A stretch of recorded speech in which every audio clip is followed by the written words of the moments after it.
In the darkest corners of the human mind where shadows twist and turn, a monster can be born, a creature of the psyche that feeds on fear, manipulation, and control. This is not a story for the faint of heart. This is the beginning of a journey into the labyrinth of a serial killer's mind.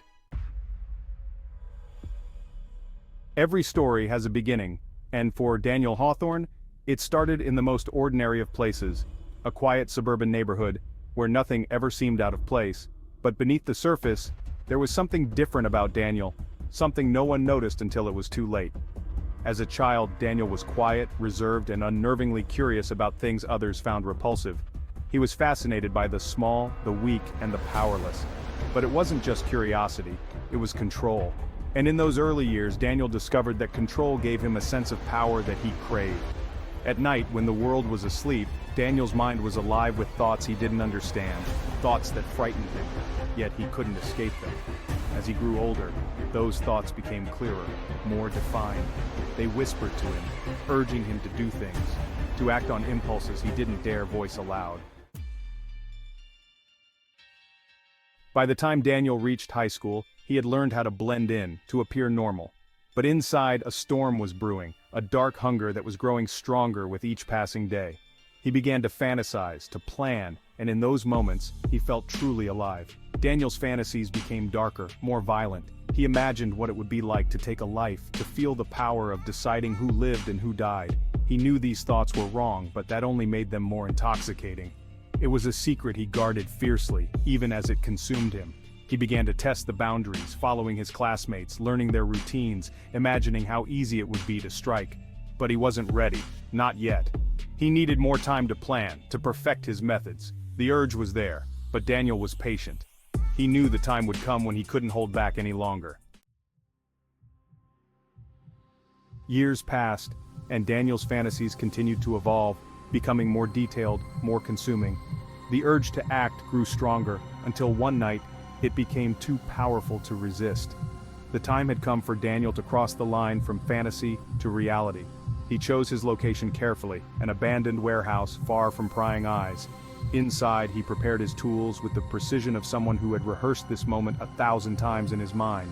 Each movement was deliberate, calculated. He was ready. Emily Parker was his first victim, a random choice yet perfect in her vulnerability. Daniel had followed her for weeks, learning her habits, her weaknesses. When she woke, fear filled her eyes, a fear that fueled Daniel's twisted sense of power. This was the moment he had waited for, the moment that would define him. And in that moment, Daniel Hawthorne became something more than a man. He became a predator, a killer. The first kill was messy, imperfect, but it didn't matter. The line had been crossed and there was no going back. The labyrinth of his mind had claimed him entirely. After the kill, Daniel felt an overwhelming sense of relief, followed by exhilaration. The act had brought him a twisted sense of satisfaction, a release from the torment of his thoughts. He had finally taken control in the most absolute way possible. But with the satisfaction came a new challenge, the need to cover his tracks. Daniel was not a man driven by impulse, he was a strategist, a planner. He cleaned up the scene with meticulous care, erasing every trace of his presence. The body was disposed of, the evidence destroyed, and just like that, Emily Parker ceased to exist. The next morning, Daniel was just another face in the crowd, polite, unassuming, invisible. No one suspected the darkness that lurked beneath his calm exterior.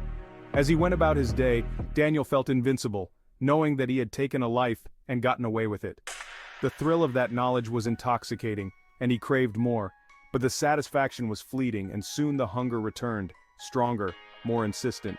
The first kill had been a test, an awakening. Now, Daniel was ready for more. He was ready to embrace the darkness fully, to become the predator he was always meant to be. And so, the hunt began. Daniel was no longer just a man, he was a predator, stalking his prey with a patience and precision that was terrifying in its intensity. He chose his victims carefully, each one a new challenge, a new opportunity to perfect his craft. As the city slept, Daniel prowled the streets searching for his next victim. The darkness of the night mirrored the darkness within him, and he reveled in it. The world was his hunting ground, and he was just getting started. This is just the beginning of Daniel Hawthorne's journey into darkness, a journey that will leave a trail of blood and terror in its wake. But for now, the hunt continues. and the labyrinth of his mind grows ever deeper. Stay tuned for part 2, where the darkness within will be fully unleashed. Thank you for joining us on this dark journey. If you want to see more, make sure to like, subscribe, and hit the notification bell so you don't miss part 2. The mind of a killer is a labyrinth. Will you dare to follow where it leads?